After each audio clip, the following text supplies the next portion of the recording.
لحس الايس كريم. ايه هي الامراض اللي ممكن يجيبها لحس الايس كريم؟ طبعا لايك وشير ومتابعة، ونقول في السريع. اول حاجة اذا كان ساعة طبعا ممكن يجيب لك التهاب في الحلق، لكن من الامراض اللي بيجيبها فعلا انه لو اللي قدامك مصاب باحد الامراض اللي هي هنذكرها دلوقتي زي السيلان، الهربز، الاساليل الجنسية، فهي ممكن تتنقل لك بسهولة جدا بمجرد لحس الايس كريم.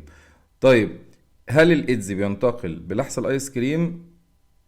تكاد تكون النسبة منعدمة. الإيدز ثلاث طرق رئيسية في انتقاله. رقم واحد، العلاقة الكاملة بدون واقي مع شخص مصاب. اتنين، نقل دم من شخص مصاب لشخص غير مصاب. تلاتة، استخدام إبر ملوثة من شخص مصاب لشخص غير مصاب، ودي زي بالظبط الإبر اللي بيتم استخدامها في الكثير والكثير من المراكز، أو اللي هي ما بيعملش تطهير. وكمان ايه ابر المخدات بين الشخص اللي هو المتعاطي، ممكن يستخدم ابرة من شخص اخر مصاب بالمرض فيتنقل له المرض. ربنا يستر عليكم.